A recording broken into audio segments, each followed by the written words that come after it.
Khoảnh khắc lãng mạn ngày 8 tháng 3, khi Hứa Khải cầm bó hoa tặng Đàm Tùng Vận khiến mạng Internet dậy sóng. Ngày 8 tháng 3, International Women's Day từ lâu đã trở thành dịp để mọi người gửi lời chúc, những bó hoa và những món quà nhỏ tới những người phụ nữ quan trọng trong cuộc đời mình. Trong ngành giải trí, ngày này cũng thường xuất hiện rất nhiều khoảnh khắc dễ thương giữa các nghệ sĩ và người hâm mộ. Những lời chúc được đăng trên mạng xã hội, những bức ảnh hậu trường vui vẻ hay những buổi gặp gỡ nhỏ đều khiến khán giả cảm thấy ấm áp. Nhưng có những khoảnh khắc lại vượt ra ngoài sự bình thường của một ngày lễ. Và một trong những khoảnh khắc như vậy chính là khi hình ảnh Hứa Khải cầm một bó hoa bước về phía Đàm Tùng Vận trong dịp 8/3 được chia sẻ trên mạng. Ban đầu, đó chỉ là một đoạn video ngắn được quay trong hậu trường một sự kiện nhỏ. Không có ánh đèn sân khấu rực rỡ, không có lời giới thiệu long trọng, chỉ là một khoảnh khắc rất tự nhiên, nhưng chính sự tự nhiên ấy lại khiến nó trở thành chủ đề nóng trên Internet chỉ sau vài giờ. Trong đoạn video được lan truyền, khung cảnh diễn ra khá giản dị, mọi người trong đoàn đang trò chuyện, một vài người đang sắp xếp thiết bị và không khí có vẻ rất thoải mái. Đàm Tùng Vận đứng ở một góc, đang nói chuyện với một người bạn trong đoàn. Cô cười khá tươi, mái tóc buộc gọn phía sau, trông giống như một ngày làm việc rất bình thường. Lúc đó, từ phía bên kia căn phòng, Hứa Khải xuất hiện. Trong tay anh là một bó hoa khá lớn, không phải loại hoa quá cầu kỳ, nhưng màu sắc rất tươi, những bông hoa nhẹ nhàng kết lại thành một bó, nhìn vừa thanh lịch vừa ấm áp. Ban đầu, có vẻ như không nhiều người chú ý, anh bước khá chậm, giống như không muốn làm mọi thứ trở nên quá ồn ào. Nhưng khi anh đến gần hơn, một vài người trong đoàn bắt đầu nhận ra và khẽ cười. Khi Đàm Tùng Vận quay đầu lại, cô nhìn thấy Hứa Khải đang đứng trước mặt mình với bó hoa trong tay. Khoảnh khắc ấy kéo dài chỉ vài giây, nhưng đối với nhiều người xem video sau này, đó lại là khoảnh khắc đáng nhớ nhất. Ban đầu, ánh mắt của cô thể hiện rõ sự bất ngờ. Có lẽ cô không hề biết trước rằng anh sẽ chuẩn bị một bó hoa. Sau đó, nụ cười của cô dần xuất hiện, không phải là nụ cười lớn như trên sân khấu, mà là một nụ cười rất tự nhiên, giống như khi một người bất ngờ nhận được một món quà nhỏ từ một người quen thân. Điều khiến nhiều fan chú ý không chỉ là bó hoa, mà là cách Hứa Khải đưa nó cho cô.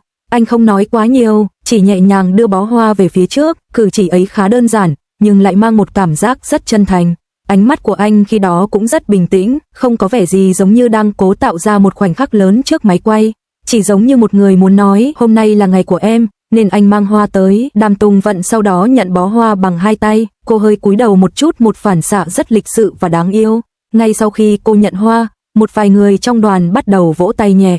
Không phải kiểu vỗ tay lớn như trong các chương trình, chỉ là những tiếng vỗ tay vui vẻ, giống như khi mọi người chứng kiến một khoảnh khắc dễ thương giữa hai người bạn. Một vài người còn trêu đùa, hôm nay đúng là ngày đặc biệt. Không khí trong phòng trở nên rất vui vẻ. Đàm Tùng Vận dường như hơi ngại một chút, cô cười và nói vài câu cảm ơn. Trong khi đó, Hứa Khải đứng bên cạnh với vẻ mặt khá thoải mái. Sau khi đoạn video được đăng lên mạng, nó nhanh chóng thu hút sự chú ý của người hâm mộ. Ban đầu chỉ là vài tài khoản fan chia sẻ, nhưng chỉ sau một thời gian ngắn, video đã xuất hiện ở khắp nơi. Các diễn đàn giải trí, các trang mạng xã hội, các bài viết bình luận. Nhiều người xem video lần đầu tiên chỉ đơn giản thấy nó dễ thương, nhưng khi xem lại lần thứ hai, họ bắt đầu chú ý đến những chi tiết nhỏ hơn. Ví dụ như ánh mắt của Hứa Khải khi đưa hoa, hay cách Đàm Tùng Vận ôm bó hoa sau khi nhận. Những chi tiết ấy khiến khoảnh khắc trở nên đáng nhớ hơn. Có rất nhiều lý do khiến đoạn video này trở thành chủ đề nóng. Trước hết là vì sự tự nhiên của nó, không giống những cảnh lãng mạn trong phim, nơi mọi thứ được dàn dựng rất kỹ. Khoảnh khắc này lại mang cảm giác rất đời thường. Một bó hoa, một nụ cười, một ánh mắt, những điều đơn giản ấy lại tạo nên một khung cảnh rất ấm áp. Thứ hai là vì thời điểm của nó, ngày 8 tháng 3 vốn đã là một ngày đặc biệt dành cho phụ nữ.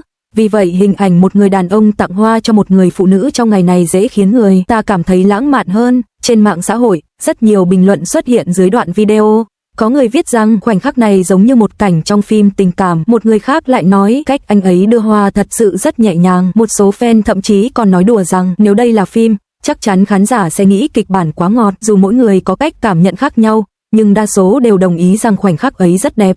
Thời gian sau đó, mạng xã hội tiếp tục xuất hiện rất nhiều câu chuyện mới, nhưng đoạn video ấy vẫn thỉnh thoảng được chia sẻ lại. Mỗi lần như vậy, nhiều người vẫn dừng lại xem thêm một lần nữa. Không phải vì họ đang tìm kiếm điều gì đặc biệt, mà vì khoảnh khắc ấy mang lại một cảm giác rất dễ chịu. Một bó hoa, một nụ cười, một ánh mắt đầy sự chân thành, và đôi khi, chỉ cần những điều giản dị như vậy cũng đủ khiến một ngày trở nên đáng nhớ. Khi nhiều người xem lại đoạn video Hứa Khải cầm bó hoa tiến về phía Đàm Tùng Vận trong ngày International Women's Day, điều khiến họ ấn tượng không chỉ là bó hoa hay thời điểm lãng mạn của ngày 8 tháng 3, mà còn là những chi tiết rất nhỏ trong ánh mắt và ngôn ngữ cơ thể của anh. Những chi tiết ấy không quá phô trương nhưng lại khiến khoảnh khắc trở nên chân thật và ấm áp hơn.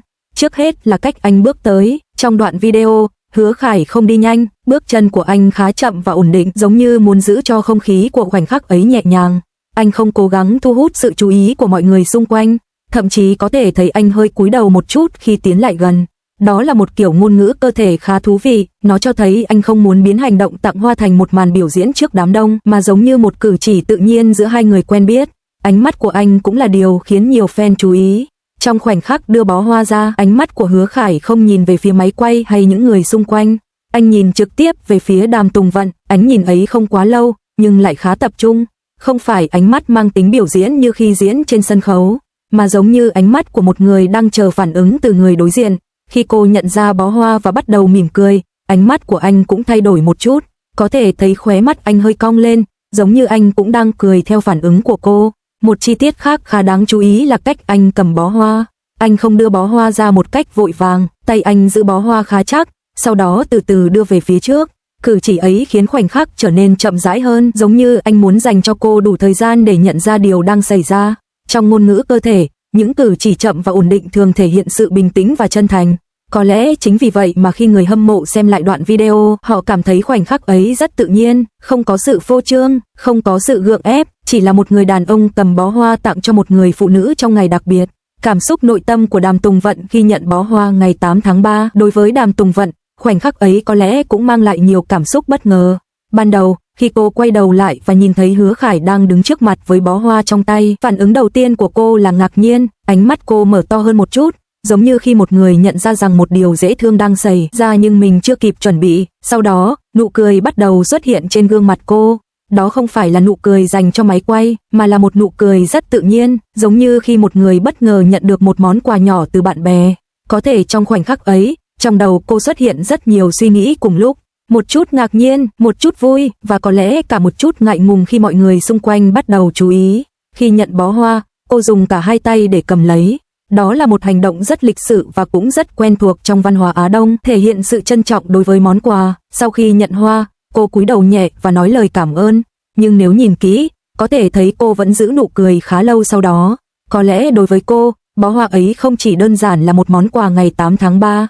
Nó còn là một cử chỉ quan tâm rất nhẹ nhàng. Trong môi trường làm việc bận rộn như ngành giải trí, những khoảnh khắc giản dị như vậy đôi khi lại khiến người ta cảm thấy rất ấm lòng. Có thể sau khi mọi người quay lại với công việc của mình, Đàm Tùng Vận vẫn thỉnh thoảng nhìn xuống bó hoa trong tay. Không phải vì nó quá đặc biệt, mà vì nó nhắc lại khoảnh khắc vừa diễn ra, một khoảnh khắc nhỏ trong một ngày làm việc, nhưng lại mang theo một cảm giác rất dễ chịu. Và có lẽ chính vì sự giản dị ấy mà khoảnh khắc tặng hoa ngày 8 tháng 3 của Hứa Khải đã trở thành một ký ức đẹp trong lòng nhiều người hâm mộ.